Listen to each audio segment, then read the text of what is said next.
Hello? Oh. Hello. Is this one working? All right. A bit closer. Thank you, everyone, for coming to this discussion on role-playing games, why they're cool, and what ones you should be particularly interested in. We are all members of the UK Indie Role-Playing League, which is a coalition of small publishers who make role-playing games who banded together to come to events like this and talk and sell role-playing games. I am Jay Isles. I am the leader, I guess, of UFO Press, who generally make games about world building and rebuilding society after cataclysms and that sort of interesting things. I am joined today by Grant. Hello, I'm Grant Howitt. I write games where animals do crimes primarily, and also like long hardback books which no one really cares about. I'm Becky Annison from Black Armada Games, and we write games which make you feel things in your heart. I'm Chris Longhurst from Certain Death Publishing, and I write whatever I feel like doing at the time. Alright, so today our discussion is Roleplaying 101, how to get started with RPGs. So my first question for the panel is, how did you get started with RPGs? Shall I take this? I've got a good story about this. Yeah.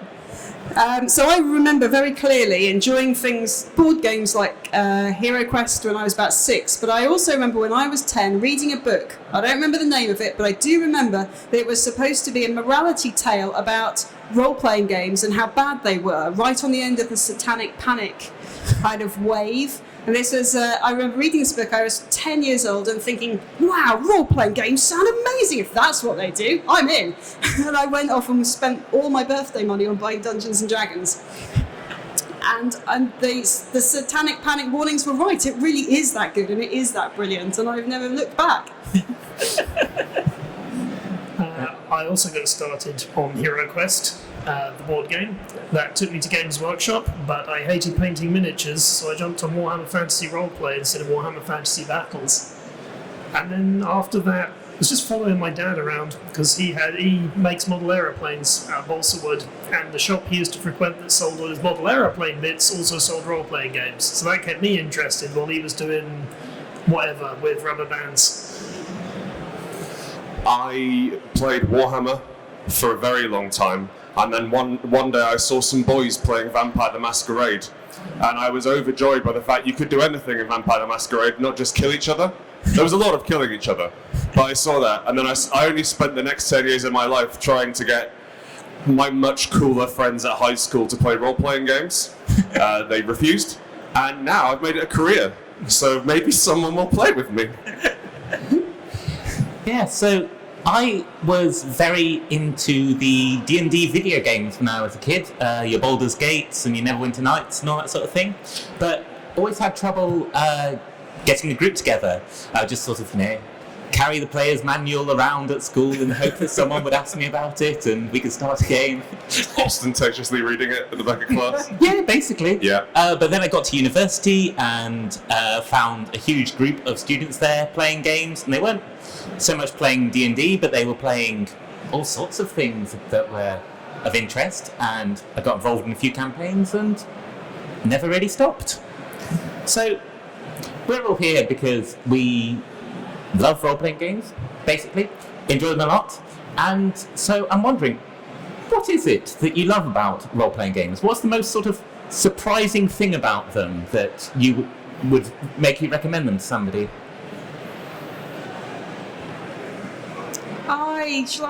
I'll dive in first. I think what I love the most about role-playing games is how incredibly social they are. And it's one of the things that I always find very strange, because when you talk to people about their popular conception of role-playing games, the idea is that it's full of loners who have no social skills and that sort of thing. And I find that very strange, because I think there are very few hobbies outside of board games and role-playing games where you can sit down at a table with complete strangers for 4 hours and enjoy playing a social interaction, having a social interaction with them. And so I think it's just, for me, it's the most incredibly beautiful social experience, and you get to create stories together in this beautifully collaborative way. as on the storytelling front, for me, I'm of the opinion that that storytelling and play is incredibly important for people, especially as we grow up. And about the age of 8, we're told that you're not allowed to make things up and you're not allowed to play for play's sake and it has to be competitive. And having a role-playing game to explore storytelling and to make up your own stories and to be creative in a safe space is really valuable from an emotional point of view. I don't have a good answer for this one. Role-playing games are so very much my thing that I find it very difficult to explain why they should be anyone else's. There's a space in my soul, the shape of role-playing games. That's all I've got. Wow. For me, I think the most surprising thing about role-playing games is how good they are at helping you investigate your own self. Like, the fundamental exercise of role-playing games is imagining someone different than you, and then imagining what it is like to be that person. Whether that's, they're an orc rather than a human, or they live in 16th century America fighting monsters, or, they're a different race or gender, or their religion is different, and all that sort of thing. And you can look through these expressions of what it's like to be someone else, and I think that's really useful and powerful in some ways for building empathy, for building a sense of who you are actually, because so much of what we do as adults is sort of like, in many ways, avoiding confronting your own identity in some ways, which is kind of... It's cathartic, I think. It's cathartic, yeah. It's cathartic to think, okay, if I was someone who could wander from town to town fighting orcs and getting gold, or if I was a cyberpunk CEO sending teams of assassins to kill my enemies, how would I be? That sort of thing. And that exercise in imagination, in empathy, in knowing what are the other ways you could be, was really unexpected and really great. So, when we talk about role-playing games, there's obviously a big elephant in the room, and that elephant has the Wizards of the Coast brand on it, because it is D&D. What has been your experience with D&D getting started? Was it a major part of your role-playing journey, or something you've returned to, or something that has been just completely off in the distance? Dungeons & Dragons was pretty much the first game I ever played. Not running it myself again for those much cooler teenagers. But it was the first game I ever played, and it's hugely, absurdly complex for your first go at role-playing games. There's so many different things to remember and so many things to add up. And I think that provides games masters and role players with the ability to not have to be as creative and to not fear that they're getting it wrong. They know that they can say, oh, I know I move this many feet and I can shoot the orc and it does this. But you don't have to come up with any plot lines. So those constraints are very good, but once you get comfortable enough to start role-playing and creating things, I think they start to chafe. So Dungeons & Dragons is also really important to me. It was the first game that I played and the first game that I bought when I was 11. And I think it's really still very important and also not. And what I mean by that is Dungeons & Dragons for me has always been a really important cultural touchstone. Trying to explain my main hobby to people as I was growing up was always quite hard, but they had usually heard of Dungeons & Dragons. And I think the same is true even today. So it's a way of kind of starting a conversation. It's a cultural touchstone for us as role players. And I don't think there's any getting away from that or necessarily any need to. The reason that I have a slightly complicated relationship with it is just because I think that what Dungeons & Dragons does, it does very well. And what it does is dungeon crawling. I think that there are millions of different types of stories out there, and that Dungeons & Dragons doesn't translate very well to those because the system doesn't support different types of storytelling in that same way. So I think that I would say Dungeons & Dragons is great for what it does, but I wouldn't want to spend my whole life just eating pizza, because sometimes it's nice to have dessert. Like we didn't go for vegetables. No, I just didn't eat vegetables. But I don't want to spend my whole life eating one thing. I want to eat lots of different types of food. I do quite like food actually, and I feel the same way about role playing. I don't want to just play role playing games that do one thing my whole life. I think the big advantage of D&D is it's huge. You will find other people who want to play it, unlike with maybe some of the more indie stuff that we do, where you might struggle to get a group together unless you like go out and find people and you say, you will play this with me now, which doesn't work very well. Don't try that.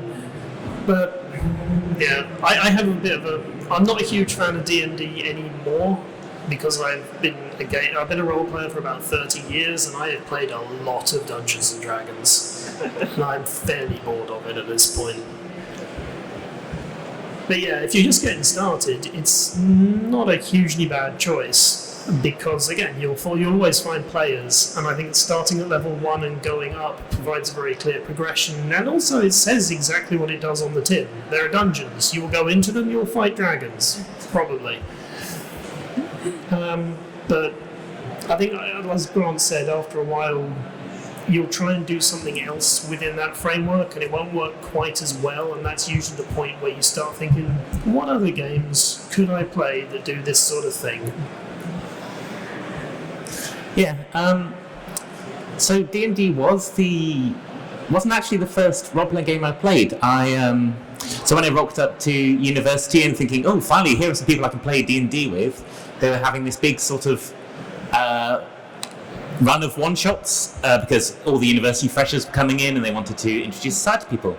And the first game I played was a game called Paranoia, where you are agents of a supercomputer charged with controlling the complex that you all live in, and you go on adventures and accuse each other of treason and get vaporized and replaced by clones. And it was this weirdly sort of anarchic and chaotic adventure that really sort of shook me out of the thought of like what I was expecting from this. I did then go from there straight into a D&D campaign run by Chris at the end there, which we played for a few years, and that was fun to do the dungeon crawling and exploration and the combat.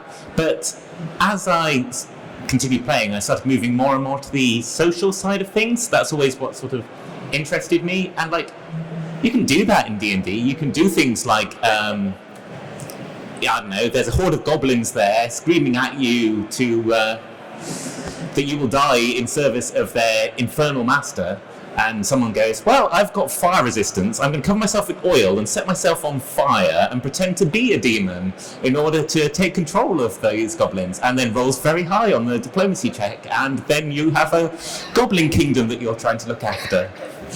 That actually happened. Yeah.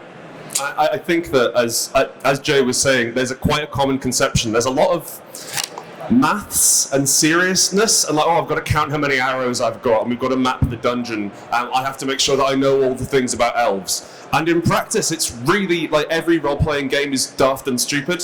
I think that's pretty safe to say. Yeah, I think so. There are elements of slapstick, or fourth wall breaking, or just weirdness, or bickering over breakfast. It's much less serious, I think, than the media makes it out to be. I don't think I've ever worn costume to do it around a table. I have worn costume to do it standing up, but that's different. Yeah, definitely. Should we talk about LARP as a thing? We can. Has anyone in the audience LARPed? Woo. Did you enjoy it? Yeah, good. Okay, yeah.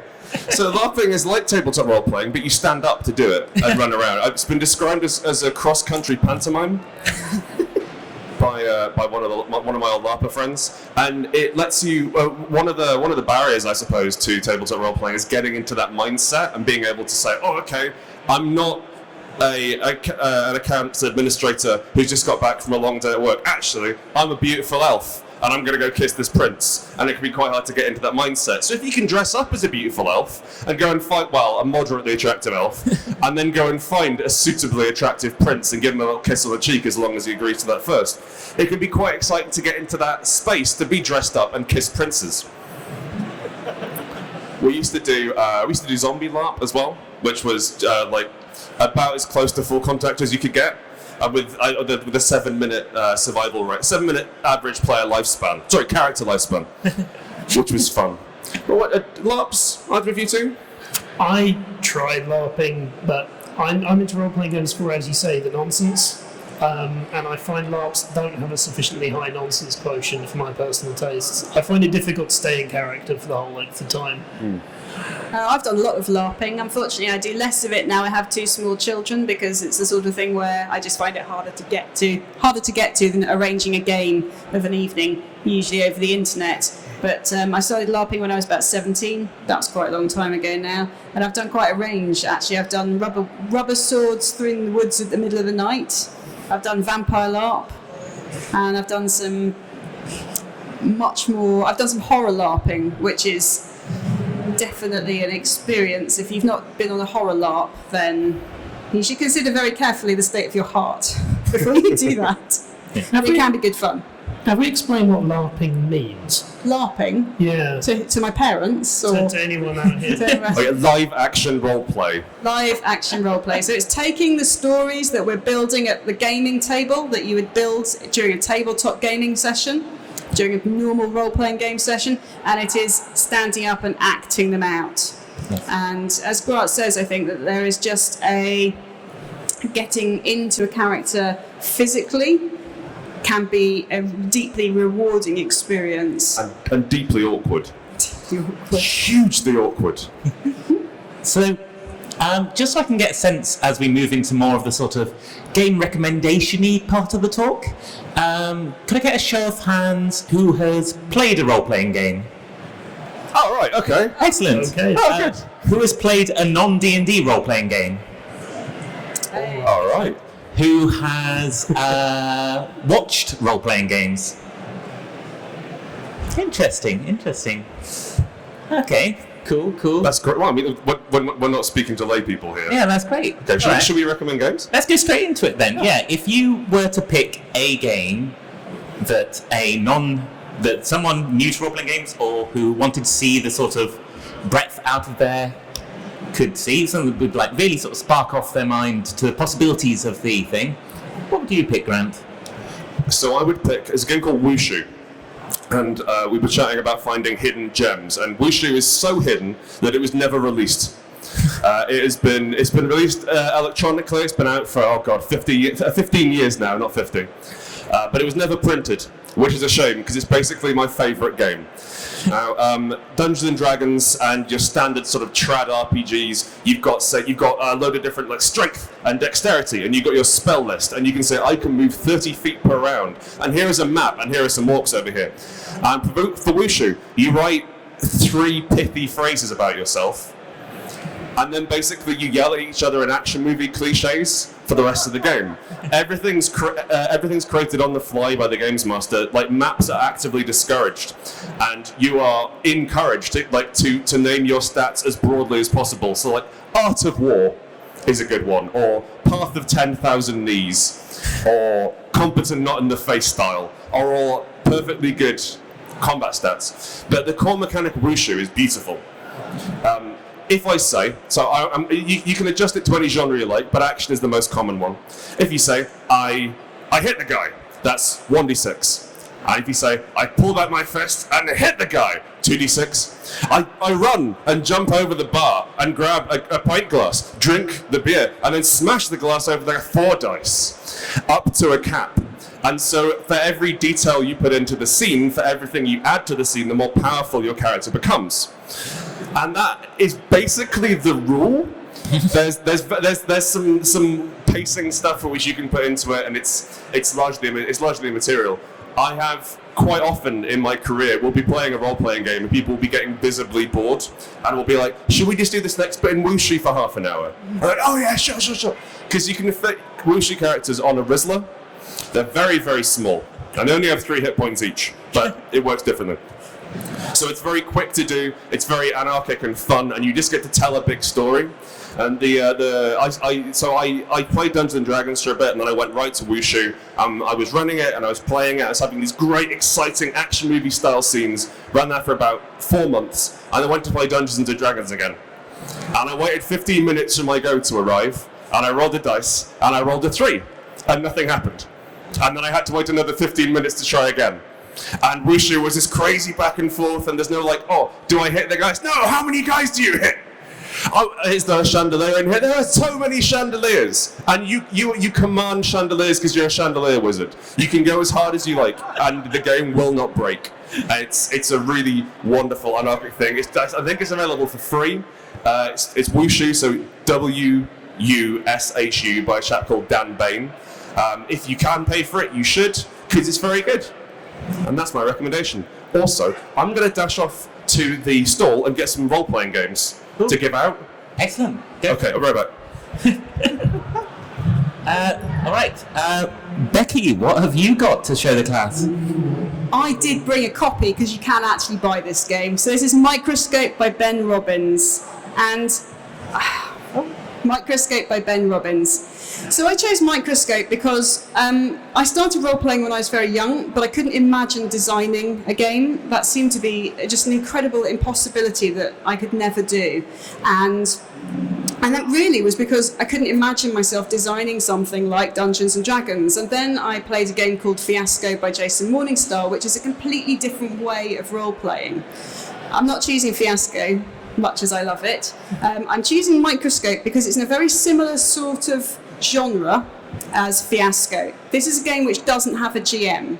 So I know that most of you here have role-played before, so you're probably familiar with the idea of a games master. That's somebody who's in charge of the game. There's somebody who sets up the fiction, who tells you what's happening. It's very easy as a player to just sit back and react to what you're being told. There's a genre of games now which don't have GMs, which take the creative control that you normally was just given to the GM and divides it out across all of the players, and that's exactly what Microscope does. And I think this is really, really important for a couple of reasons. It's quite easy to imagine being a player in a game and reacting to the game. It's quite hard to get from that step to being a GM, because the idea of holding everybody's attention and entertaining them for maybe 4 hours is quite a heavy burden when you think about it. What Microscope does is that it shows you how you can carve up that burden, how you can spread the creative control out across the table, which means it's a real soft entry point for learning how to GM. And I think that it's easy to learn how to play, it's really hard to get practice learning how to GM. So Microscope does that. Also, of all of the games that I've played and spoken to people about, Microscope is the one where you will always get a reliably good experience at the end of it. It's a game where you create an epic history between you collaboratively at the table, and then you dip in and out of that history playing little individual scenes. So the barrier to entry is quite low. You're just playing one scene. If it doesn't work, it doesn't matter. Then you can go on and tell this epic tale together, and it is just a reliably good experience. And when I have people sitting at my gaming table for the first time, I want their first experience to be fun and good, and I want them to go away feeling like they had a good time. And I know if I run Microscope, then that's what's going to happen. That's me. Chris, what have you brought? Well, I was going to talk about Gloomhaven because I completely misunderstood the prompt. It's kind of a role-playing game. If you Tell us split. why you'd recommend Gloomhaven to people who are interested in role-playing games. Well, I thought the topic was about getting people who play war games into role-playing games. So I thought Gloomhaven's a good choice because although it's a board game, it has role-playing elements. There are the city events and the road events where you meet people and you make choices, and it's not normally much of a choice, but it's a sort of proto-role-playing type thing, and if you want more of that, you can get similar tactical combat options from games like 4th edition Dungeons & Dragons or Fragged Empire, and make more interesting decisions when you're not shooting people in the face. But I think I don't know, I am also an insufferable hipster, so I could give you some real hidden gems if you want to know about them. Well, if you want to think about some, I can talk about my recommendations. Go ahead. Yeah. So, when I was thinking about what things I'd want to recommend to people, I thought a lot of people think that, starting with Dungeons and Dragons, it's all, you get a huge submersion in the fantasy realm of things. But I really like sci-fi, and so I thought I would recommend 2 different games that really scratched my sci-fi itch. And the first one is a game called Lancer. Now, Lancer is a game about mech pilots piloting huge, giant robots, working as mercenaries or waging a revolution or doing covert ops in a far future galaxy. And things I really love about Lancer is, well, firstly, it is currently free. I think you can get a current draft of it online for free, which is always nice. And it is extremely good. It is extremely crunchy, where the combat needs to be that, but in an effective way. So you're not juggling all sorts of different mechanics. It has a really nice narrative system. So in the downtime between missions, or when your pilots are like going on a long trek, sneaking up on the enemy base, or when there's some tense negotiations with another mercenary company in the middle of a mission, it has really nice mechanics for that. And then the core of the game is building really cool giant robots, which I just love. As a pilot, you are defined by what mechs you have got a license to operate on, and then you can chop and change bits and pieces with that. You can make your own Frankenstein mech, and you can change it between missions. It's extremely customizable, so you can try out new options without being locked into them. You can have a fun time with really nicely made grid-based tactical combat, and just have a fun time. Plus, they have a online program that is just staggeringly good, that can show you every single option you have available to you, build your own mechs, customize a hangar of them, use it when playing the game to sort of mark off HP and all that sort of thing. And those sorts of digital tools that help you dig through the options available to you are just really cool, and I hope we see a lot more of them in the future. And the other game I'm going to recommend is in a completely different direction. I would recommend Mobile Frame Zero Firebrands, which is another game about warring societies piloting mechs against each other, but this one focuses on the interpersonal dramas there. It's generally best as a 3-player game, and you play representatives of the 3 major factions that have convened on this one planet, and there's a sort of Cold War standoff sort of thing, and it's really cool. How I would describe it is, you sort of set up a game by describing what has happened in the series so far, and then you play out the finale over a single session. So you each decide individually what your faction is up to, who your character is, that sort of thing. And then you take it in turns to pick a micro game that you'll play with one of your 2 other players. So you might pick, we are going to meet sword to sword and have a duel. Or you might pick, we are having a conversation over dinner. Or a chase, or a pitched battle, or stealing time together, and all that sort of thing. And the gameplay is really simple. Each game will give you a list of statements that you can make at any particular point. Like, so for meeting sword to sword, it might be like, I push you back and you lose your footing. Do you scramble back, or do you give me an opportunity to strike? Or might be like, I stagger and you have an opportunity to kill me right now. Do you take it? And it's so much focused on the drama, not on winning.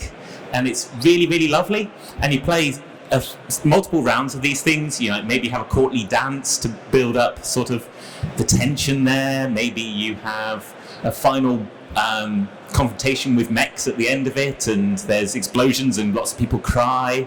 But either way, like, it's a small pamphlet. I think you can get it for $5 online or thereabouts, and you can just play through a really amazing story that will stick with you for ages in a few hours, with nobody needing to prep anything beforehand, no one needing any familiarity with the setting or the rules, and it just goes. And I'm really excited to play it every time. Chris, do you have any hidden gems? Yeah. Yes. Go for it. I'm going to pick the best, most obscure role-playing game I know about at the moment, which is called Balikbayan, which I may be brutally mispronouncing, Balikbayan. It's a Filipino game about playing techno-magic spirits in a far future setting that have returned to Earth in an attempt to reawaken the magic there, but also the corporation that owns you is coming to pick you up. And as you play the game, it's a token-based system where you do things poorly or cause trouble for yourself to generate tokens, then you spend those tokens to activate your amazing powers. But mostly it's about, can you reawaken magic? Can you get what you want? Can you create a new garden on Earth before everything goes horribly wrong? And I think, quite apart from the design of the game, it's emblematic of a lot of really cool design stuff that's coming out of Southeast Asia at the minute in the role-playing games field. Yeah. Loads and loads of good stuff in Southeast Asia. That's fine. But Balikbayan is the one I'd recommend you look up because it's really easy to Google, unlike, say, Recollection. It's very distinctive looking, it's got a fantastic look to it. I absolutely love the premise because I am a sucker for techno-magic spirits and that kind of thing. And also, I probably guess no one else here has heard of it. Excellent. Right. I suppose one final question before we start doing a bit more audience interaction is, so there are all these interesting RPGs that we talked about. Where do you go to find out about them and buy them, perhaps? Becky? Do you mean it used to be the case that you'd find out about new role-playing games from G+. Nobody in the world used G+. It was Google's social media engine. Nobody used it except for role-playing gamers. And we were the last people to be using it, and that was where I used to find out about all of my new games. I think these days it's just a combination of kind of trying to glean it from lots of different forums and Twitter. The best place are probably Kickstarter, actually, to find out about where the new games are coming from, because lots of role-playing games get put on Kickstarter and are subject to crowdfunding campaigns. So I'd say Kickstarter is a good place to go. I would recommend a website called itch.io, which a lot of indie gamers use, a lot of indie developers use. It was initially developed to do computer games, but there's a huge amount of tabletop writers getting involved in that, and a lot of the games are free or pay what you want, and they're definitely towards the cheaper end of the spectrum, and they're also towards the weirder end of the spectrum. So there's a lot of interesting things to look at there. Cool. I was going to recommend Itch. Second place, I find out about most new releases via Twitter. If you follow enough role-playing people, you'll eventually achieve a sort of critical mass where you're following everyone in role-playing, and thus you learn about new stuff before it's even been conceived. And then you just kind of have to sit there twiddling your thumbs while people tell you how great it is, but it hasn't been released yet.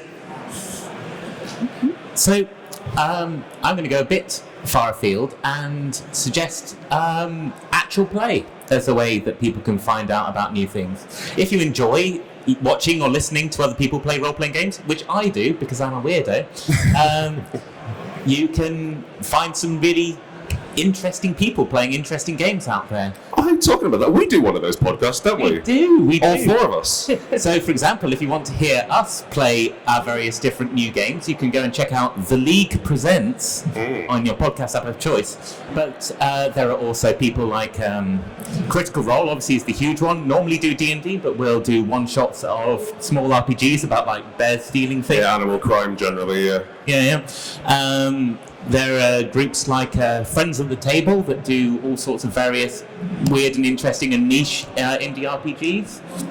I put a health warning on actual plays. I think they're wonderful, and I think they've done a lot for our hobby, but I think I would just like to remind people that they are edited. And one of the kind of things that I have is that when I started role-playing, I didn't have Critical Role to look at, to be judging my own performance, my own games against. I didn't have other people who were doing it with budgets or who were voice actors or who had editors to edit out all of the bits where we got the rules wrong. I was just there doing it with my friends in a really low-key way, and I think that actual play is wonderful, but I just want people to be really gentle with themselves and remember that what they are hearing is just another form of media. It is edited, it is people who are really practiced at it, some people now doing it professionally, and you shouldn't judge yourself as somehow less good because that's not what your first role-playing experience is like. Is that fair? I think that's very fair. So, in the what's the word?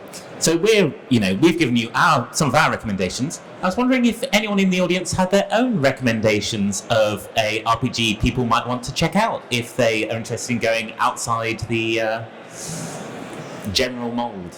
Because you did say earlier, basically all of you play games which aren't D&D, so unless you hated them, you must have some ideas. You, sir. There's a microphone. There's a mic coming to you, don't worry. Hello there, yeah, thanks for your talk, actually, it was quite interesting. Yeah, I don't know if it's even in print anymore, but a really accessible game that's quite a lot of fun to get into sort of the idea of role-playing is something that used to be called Sorcerer's Cave, which is sort of just basically rectangular tiles. You put them on the floor on a large table. You basically go through doors and dash whatever you found on the other sides, that sort of thing. So it's really good fun. It's good fun in a group, and it's good fun, by yourself as well. So that's that. I'm not even sure that's still in print though. This goes back a few years. There are various games which are like that. Yeah. Your Warhammer quests. Yeah. Your Talismans. Yeah, Talisman is great. Talisman is an excellent game. It provides quite a nice sort of soft entry. That's right. I've found into role-playing games. That's right. I mean, my first experience of role-playing was playing something called Empire the Petal Throne. Frankly, I didn't realise what was going on for the start or the end. That could be dependent upon the amount of alcohol consumed during the session, but there we are. I played D&D for a full year, and I still didn't know how to level up. Yeah. So, yeah, don't worry about that. But something like Sorcerer's Cave, sure. if you can get a copy, I'm not even sure it's in print anymore, you may find it. But the idea is sort of that you have tiles that they're sort of randomly selected, and then you go through the tiles that represent runes. You have very simple character generation, that sort of thing. So it's a simple introduction, really. Okay. It's quite fun. Okay. Does anyone have another? Yeah. Oh no. Okay. I just played a Monster of the Week campaign for. Ooh, very good. Closer. Sorry. Yeah, that's sort of urban fantasy, like your supernatural investigators in a modern town trying to fight off the forces of darkness. It sort of recreates Buffy or Supernatural sort of shows. Okay. No, you keep going. Let's go. No, I actually had a question. Go for it. Oh, great. Well, I've been trying to set up my own campaign for that, but I've struggled with getting people interested in playing something which isn't D&D. So, do you have any advice about that? Yeah, I think that is the big thing. The big problem you run into once you go beyond D&D is where to find the players. And I think the best way of doing that in many ways is to focus on the ways it provides a different experience to D&D. Like, D&D is great and all, but it can't do sort of adventuring in the modern day, for example, like Monster of the Week can. And it doesn't do that sort of investigation side like Monster of the Week can. And I think the key thing in sort of selling them to people is to focus on the ways in which it's this unique experience that they couldn't have without D&D. The other thing is to find people who are already playing indie RPGs, or people who have branched away from D&D, and sometimes that means like finding a group on Meetup, for example, like the London Indie Role-Playing Group. Is that the name of them? I don't think it's got indie in it. Okay. Fine. Okay. But there are lots of groups on Meetup where people can meet up and play these things. There are places like The Gauntlet online, which is a collection of people running all sorts of one-shots that you can just sign up for to play in your web browser. Sometimes you have to book like a few months ahead, maybe, because they've got a lot of people playing there. But and yeah, I think you might find it easier to sell people on one shot of the game rather than the extended campaign off the bat. Like, if you just persuade them, like, okay, we'll play it once, one time, and if you like it, we can go from there. And you might be able to hook them in once they start engaging with it. I generally recommend 3 games, and like we're going to play this game for the next 3 weeks, and then we're going to stop. Or if you like it, we can carry on, or what have you, because that gives you a session to get used to it. And it's also the default length of a Dungeons and Dragons campaign is forever. Yeah. Which is like I think the natural state of a Dungeons and Dragons campaign is on permanent hiatus. So I think like saying here's a definite endpoint and you've got your plot sorted out, that gives them a much more. If they're nervous about playing, it's like, oh well, if it sucks, it's only for 3 weeks. Yeah. I think as well, sorry, can I just... No, please. I was going to say another way I think a good way to hook people in is on genre. So Dungeons and Dragons is a very specific genre. It's a very specific type of European, usually, fantasy. But usually those of us who enjoy role-playing, we like a lot of different genres. We might like urban fantasy, we might like spaceships. And I think that sometimes trying to enthuse people because they all really, really love a particular type. So one way of infusing people might be to say, do you really love the TV show The Expanse? Well, let's just play 3 sessions of something like The Expanse and try to kind of pull them in on a shared sense of a shared love of a different genre. And like Jay says, a genre you can't really get from the Dungeons and Dragons experience. So, and a lesser known game, an indie game that I like a lot, is called Polaris. There's actually another game with the same title. The Polaris that I'm talking about is a game of chivalric tragedy. There's a lot of stories that have been around for a long time about doomed knights. It's sort of the base state of knighthood. It's that they're not going to be able to keep their civilization going. It's going to fall. Arthur is going to die. The round table is going to be broken. Things like that. Polaris is basically about knights in a society at the uttermost north of the world. It's very fantasy, but it's a very undefined, very loosely defined sort of fantasy setting, and you have to figure out what it means that your civilization lived at the north of the world and it's doomed now that the sun has come. And there's been some spin-offs of this game, Polaris. There's Thou Art But a Warrior, which is set in Muslim Spain during the Reconquista. Again, you're playing Muslim knights, and they're going to lose. But the question is how you get there. When the fall is all there is, then how you fall matters. There's a couple of other spin-offs of that in different settings. There's a fan-made one on Tumblr, actually, called Wishing Star, and it's set in the Madoka Magical Girl universe, and it's really well done because this basic concept of doomed knights works really well for a lot of things, and just by saying, okay, we're going to fail, but it matters how we get there, produces some interesting stories. One of the interesting things I found about Polaris as well is the way that it's GM-less, and it manages to the default thing about role-playing games generally is that there's one person who's in charge called the games master, but Polaris is expressly written to be run without that, and it uses these really clever ritual phrases and rotes, and so it replaces the need for someone controlling the pace of the game and making decisions by having these very key phrases and this ritual around playing the game. And just as a text for building magic circles, it's really interesting. Yeah, we should probably actually say what a magic circle is. Oh yeah, sorry, not like a real, not like a magic circle. It is a space in which it is safe to perform actions which are out of the ordinary.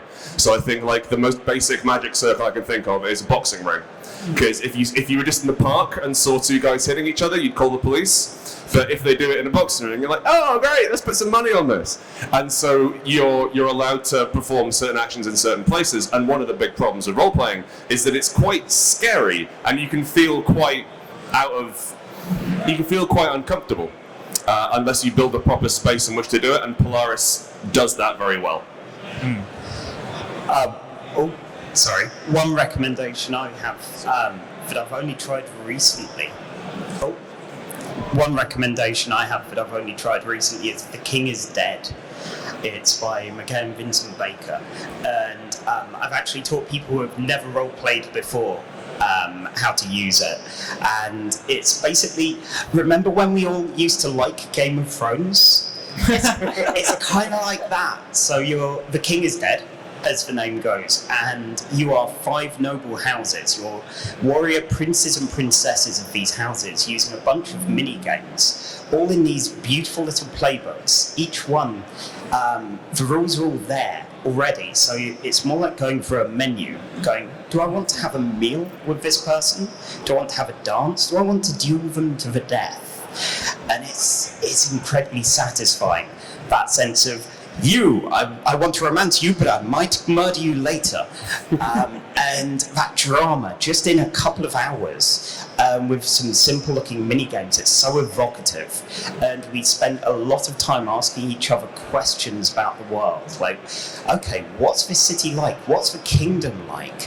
And really delving into it, making this beautiful place and ruining it, admittedly, for a couple of hours, and then being able to put it away and go, ooh, that was nice. It was like a little film or a TV show, all in a compact experience. Yeah, I think there's a real good wealth of games that can just tell a compact experience in a few hours, that you don't have the huge time investment or preparation investment that a traditional model of a campaign does. Like, you just saying that reminded me of Dread, which is an excellent game about playing through a slasher movie, basically, where you create your characters and their setting, and then they get involved in some sort of horrible situation. But how the game actually works is every time you do something risky, the GM will tell you to pull 1 to 5 blocks from a Jenga tower. And, you know, sort of, the more risky it is, the more blocks you have to pull to do it. And as the game goes on, the tower teeters more and more and more, and eventually it gets knocked over, and that person dies. Well, that character dies. That character dies. It's a very exciting game. Yeah. And it has a few nice wrinkles on it, like you can do things like intentionally knock over the tower to do a heroic sacrifice and all that sort of thing. And it's a really excellent and fun game in terms of building that tension in that physical space as you play. And there is another game that uses a Jenga tower called Star-Crossed that uses it for romance instead. That sense of building tension as you are two people who are building a relationship between themselves but can't just say it and go on with it for some reason you set up. And like, it has rules like you're only allowed to talk as you're sort of pulling a brick from the tower. And there's this real sense of like, oh. When the tower falls, do you kiss or not kiss? That depends on how tall the tower is at the point it falls over. How exciting! Yeah. So that has been a brief introduction to the magnificent world of role-playing games and the vast sea of experiences out there apart from D&D. We have been the indie role. Sorry, just before we wrap up and do the closer, if you've listened to this talk, there's a bunch of free one-page role-playing games you can just have. Come up to the front and take one or two. Once we've finished talking. Hello. Hello. You said about following people on Twitter to find out about new RPGs. Where can we follow you all, please? Okay. So yeah, we have all our individual things because we don't have a collective social media for some reason. So I can be found at UFO Press RPGs. UFO Press RPGs. I can be found at GS Howitt, GSHOWITT. I'll be at Becky Annison, BECKYANNISON. And I'm at Potato Cubed, DATOCUBED. I'm not a professional man. I mean, you've got a brand. That's something. If you're a professional chef, that might be alright. But yeah, thank you so much for coming along and listening to us natter on for a while. If you want, we'll be around after this panel to talk more about our favourite games or ones we didn't get around to. We also have a stall over in that sort of way, near the gents' toilets in that room. Beautiful location, Yeah, tabletop gaming. Thank you for that. Where you can look at a range of different games about playing, like academic wizards, inhabitants of a space station, revolutionary elves, post-apocalyptic survivors. Too many goblins. Too many goblins. And yeah, thank you so much for listening. Thank you.